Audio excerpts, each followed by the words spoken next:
I'm Dr. Julie Pham, founder of Curiosity Based. We help people practice curiosity in the world, starting in the workplace, because that is where we spend most of our waking hours. Curiosity as a practice boils down to self-awareness, relationship building, and clear communication. So join us as we interview leaders to see how they use curiosity at work. Hello, I'm Julie Pham with Curiosity at Work, and today I get to chat with my dear friend Diem Ly, who is the Division Director at the City of Seattle's Office of Economic Development. Welcome, Diem. Thank you. Thanks for having me, Dr. Julie. So, Diem, I'm super excited to have you here because aside from being the Division Director at Office of Economic Development, you also spent years at Comcast. And before that, you were at the International Examiner, a local Pan-Asian American newspaper, and that's where we met. So you actually have quite a breadth of experience, both in community, nonprofit work, in the private sector. And now you've just been, I think, in this role for, has it been under a year? Just under a year, that's right. All right. So could you tell us a little bit about the Office of Economic Development? Oh gosh, I knew you were going to ask me this, Julie. It's wide ranging. When I think about what we do, I do think about those we are serving. And so if people are wondering what OED does, or Office of Economic Development, imagine individuals, neighborhoods, whole commercial corridors and business districts, and then the whole city. We serve every layer of that in an inclusive way and with an eye on growth and opportunities for everyone. So, whether that is supporting small business or business districts to whole industries, we have our eye and radar on all of those, and always trying to figure out every single day in that office is how do we open doors for folks? How do we ensure that we are attracting new businesses? How are we retaining the current businesses in place? And how are we able to grow businesses over time and for years to come? I know that the Office of Economic Development, it's constantly changing because the economy and how our ecosystem is constantly changing. And my actually first experience with OED was as a small business owner myself when my family had our Vietnamese newspaper, and we started working with OED, I think about 12, 13 years ago. So I really appreciate the work that you do and how you work directly with businesses and with industries too. It's quite a broad span. How many people, I mean, for so much impact, how many people do you actually have in your office, and what are the kind of roles you have? We have quite a few people in the office. We've grown quite a bit over the last 3 years since the pandemic. We're just under 60. So we're closer to about 55 or so. For myself as a division director, I oversee the program team. So there's 4 program teams. In that, it's more or less 25 folks. But the office as a whole is about 55 to 60, and we're still growing and we're actively recruiting now.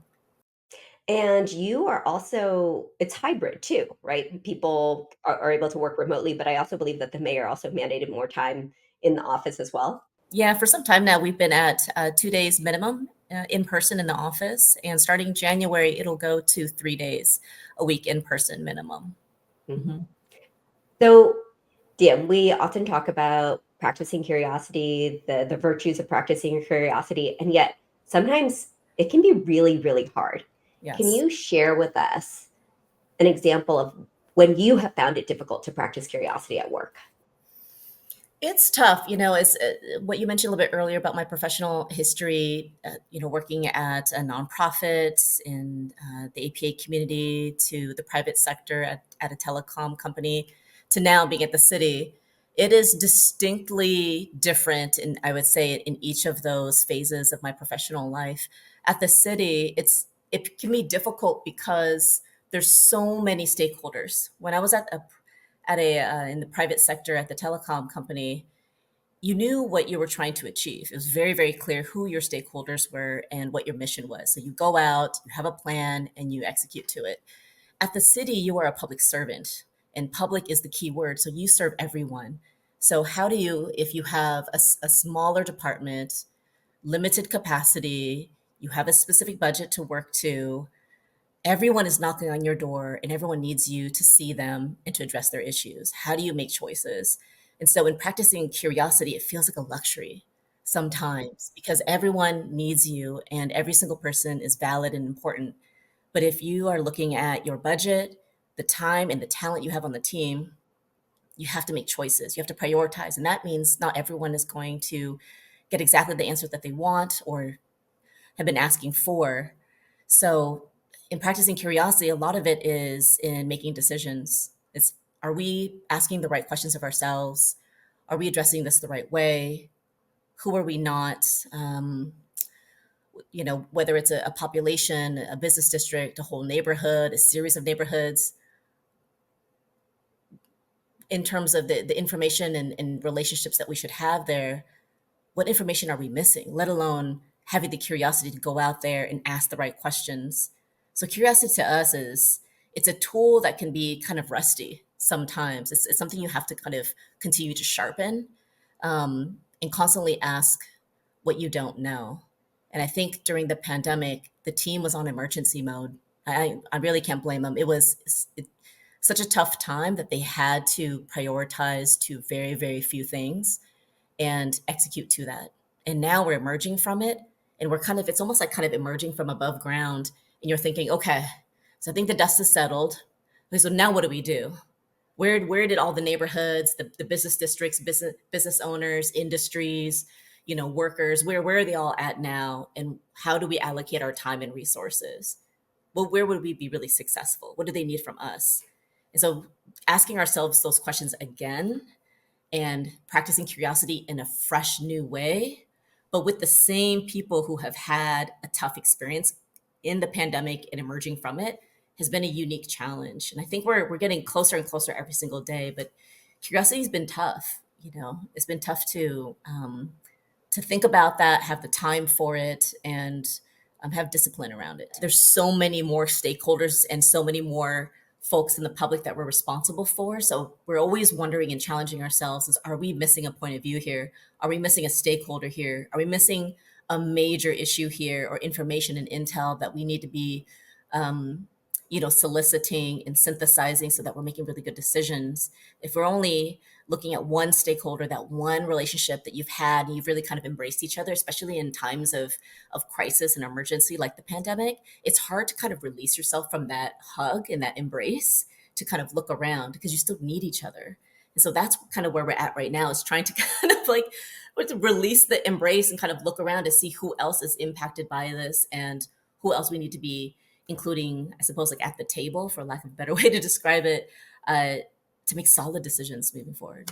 Because I can imagine the relationships you have when you're in emergency mode, and then that Yeah. changes when you're Yeah. not in emergency mode. Yeah. Yeah. And how do you how do Yeah. you change? It's less dependent now and more interdependent, but it's that interdependent, like who else do we need to be relying to? Who else are we missing?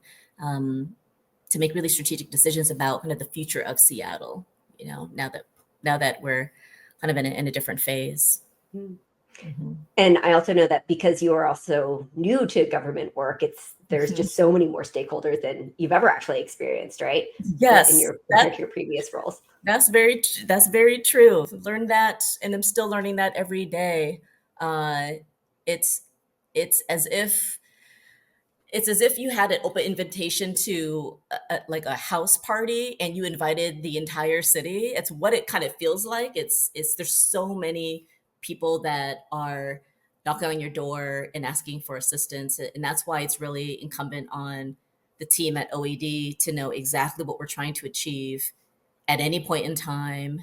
And I think we're getting closer and closer to having kind of like a fresh strategy for our own team moving forward too. Because with OED, there are probably individual businesses who are contacting you, and then there are the association of businesses who still actually have those businesses as members, Yeah. That's why and it then it's feels just, like well, rings. Yeah, it's almost like if you were to think of like a ripple or something, or like rings, as you have exactly as you have the individual, then you have maybe a group of small businesses. You could have associations, like you mentioned, like an association, neighborhood group, or BIA or business improvement area that represents them. Then you might have someone that is representing the whole neighborhood, not just a district, but a whole neighborhood. Then you have folks that are representing the whole city. You have other departments. You have the mayor's office, council members, their staff. It's just there's so many folks that or kind of depend on each other and depend on each other kind of doing their job, frankly. Yeah. And I imagine that you also have people organizations who are trying to fight to be the convener of conveners too. We We actually love want to that be the term, central right? hub and be the connector. That's It's right.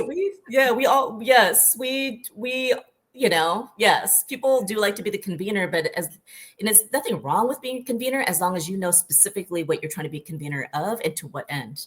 We don't want to, no one should, and no one, I would imagine, wants to just convene folks for the sake of it. I think that's been the tricky reputation people have had with the city is particularly of like neighborhood groups and nonprofits and individuals and community leaders is like, oh no, it's another city task force or neighborhood, round table that wants to bring us together, hear from us again. Then it's going to get lost, and then they're going to, a couple years from now, they're going to convene us again. And so it's really imperative amongst city employees and departments that we're always sharing information and trying to build on this like knowledge base that we have so many tremendous people that have tenure and so many fresh folks coming into the city that are very passionate. We have to collect that information so we can kind of build on it, not pull along so many of our community partners and groups along the way and not see results. yeah. So definitely, as speaking as the end user, as the small business, just who do I talk to? Wait a minute, do I talk to this person or this person? Yeah, And so it's kind of good right. to know that it's as equally messy on your end too. So it's not just Can be. Yeah, I think it's yeah, it's people have good intentions. People are Mhm. trying to do the best that they can with what they have. And sometimes, even at the city, people might have incomplete information. So they're just doing the max that they can do with the information they have. And so I think it's just imperative on leadership at city departments, for which I'm, appreciate being a part of, is just always trying to connect dots, right? I Mhm. think that's what my fellow colleagues are always talking about, is connecting dots. And did we consult with this other department? Did we check in on this? And so I really appreciate being surrounded by really savvy folks like that. So, Dim, I know that in your role, you actually have more of an internal facing role and you help a lot with the team culture. So, could you talk about how do you support how do you support your team members to practice curiosity? And if you can give a specific example, tip, tactic. There's a couple of different efforts that we're working on right now. But one of the things is instituting, creating a learning culture, which then feeds into a feedback culture. Those are two things that I think historically for our department hasn't really gotten the gears going in the last couple of years. Again, just similar to probably other departments too, is they've just been on emergency mode, right?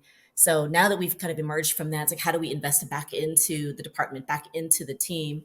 And I'm really gratified to see that people are kind of like clenching onto it. They're very interested in it. They want to know what that looks like. How can we get involved from all levels of staff? And so creating that learning culture really is starting with partially the characteristic is curiosity, but it's just assuming positive intent, is asking more questions, and it's trying to be really self-aware as a colleague and as a team member within the department. Is this other person I'm talking to, is they're trying to do the best that they can.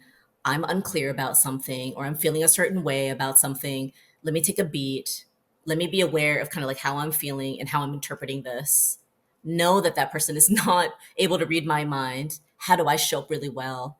Because ultimately, this result, whatever outcome that we're trying to achieve together, whether it's in this conversation or this project, is more meaningful and is more important. And so, how do I kind of use this opportunity to grow and learn and model that to that end?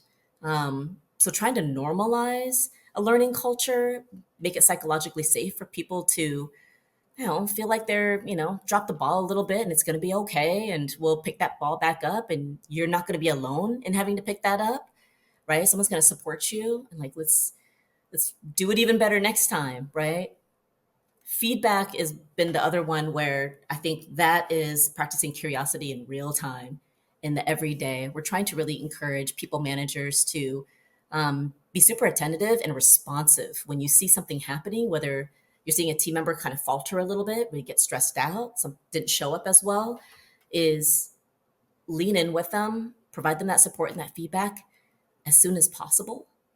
But it does require a special kind of skill set to provide feedback in a way that's not, wagging your finger. It's kind of an art.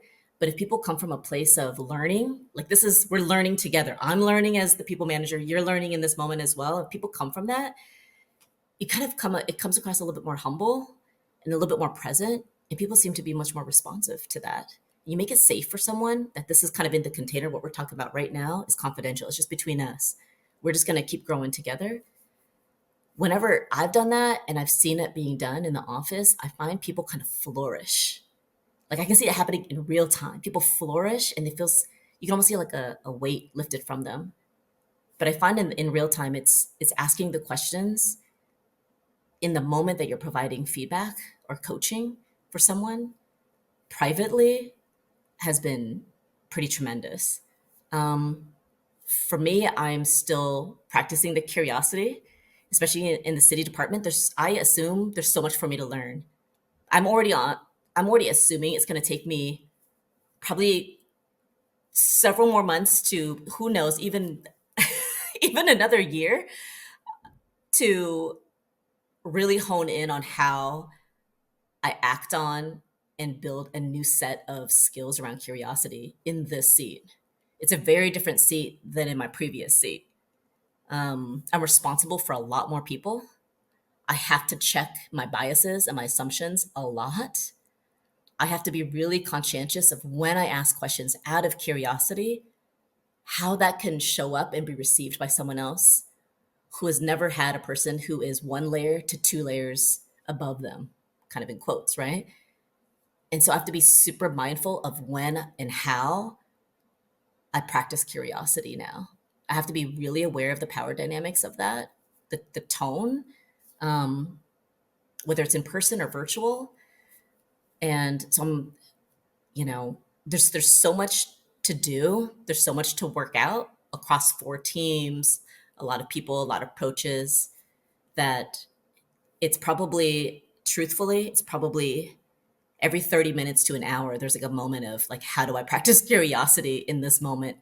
And it's different every single time. I appreciate how you're saying that practicing curiosity requires that feedback. Yeah, it's difficult to operationalize. And It so is. especially when you're talking about layers of hierarchy, even if you've just got 55, 60 people and yet there's still layers of hierarchy.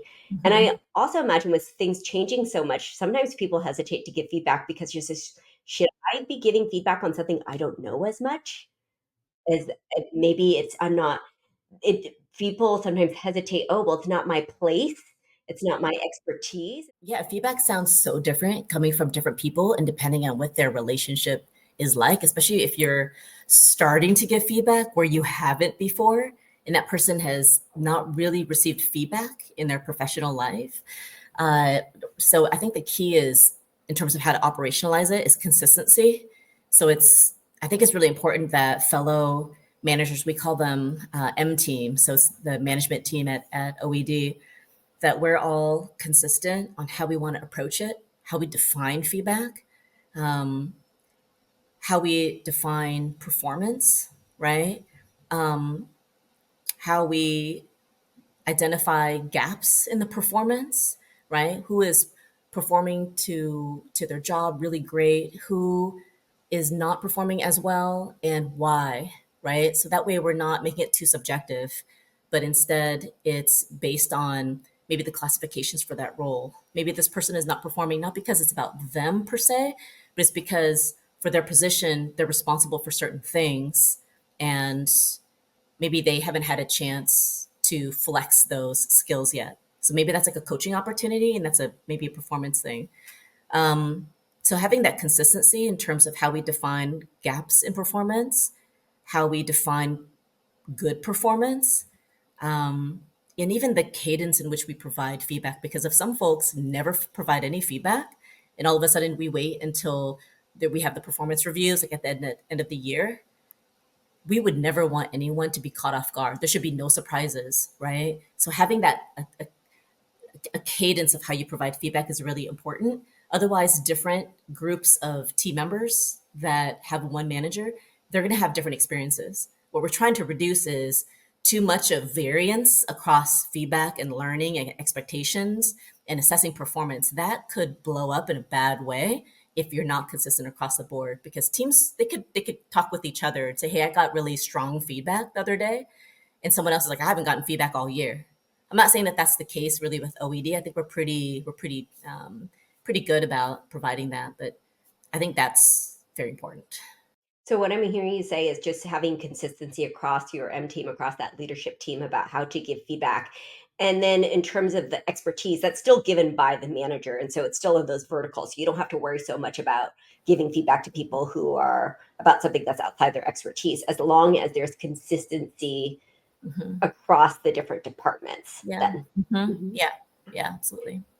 So I know that you are doing a lot of hiring. And so moving on to the next question, curiosity is important. How do you recruit and identify and hire for curiosity then?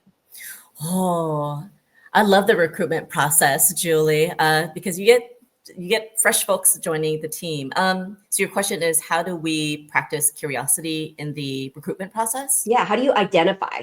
How do you, when you're talking to a potential candidate, Mhm. how do you identify that this person is actually, you think that they're going to be curious?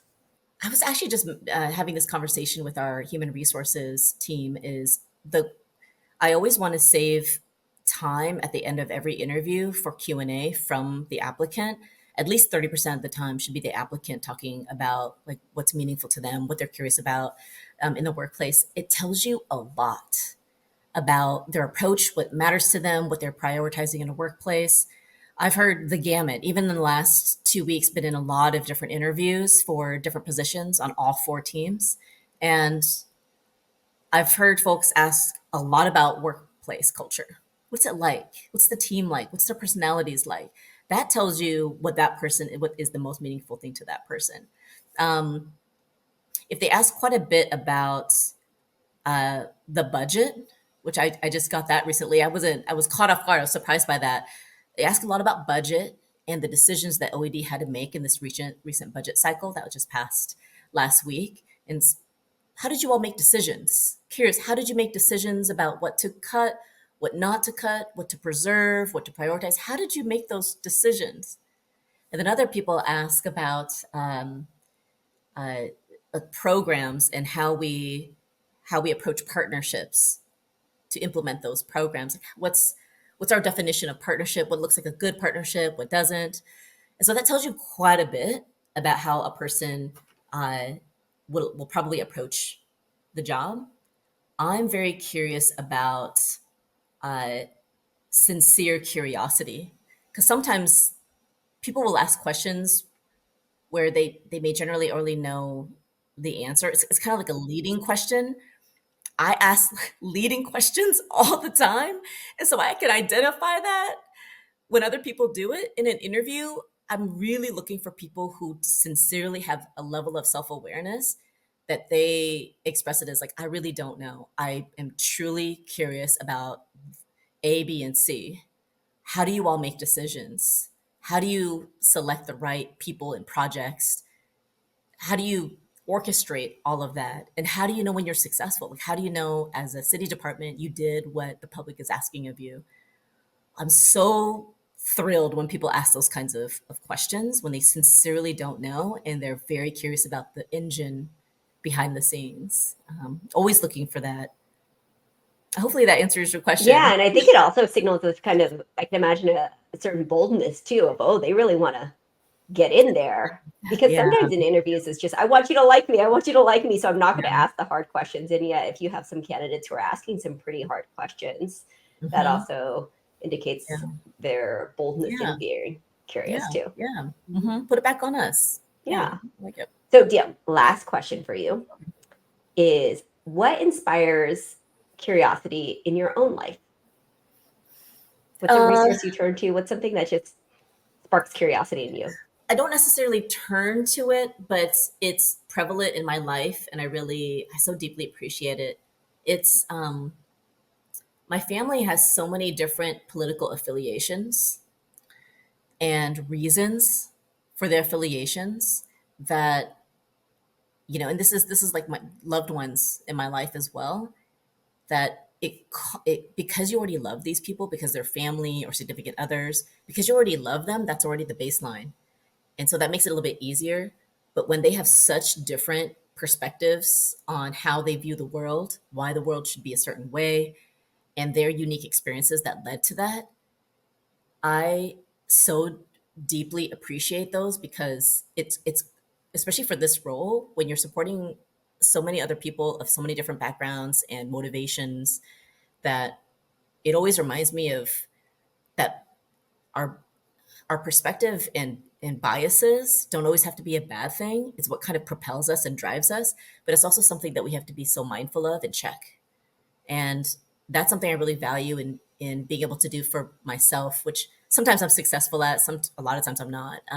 So I always have to check my biases and assumptions all the time. Sometimes just not successful on some days. But I value that so much, to have that surrounding me in my real life, that it constantly reminds me that there's so many other points of view, so many other perspectives. There's people who it's grounded in their life experience. And so there ought not to be one point of view. And that's, if we look to do that in our day to day work in the workplace, it'll be extremely problematic, and we will not get anywhere near the outcomes that we're trying to achieve collectively in our communities.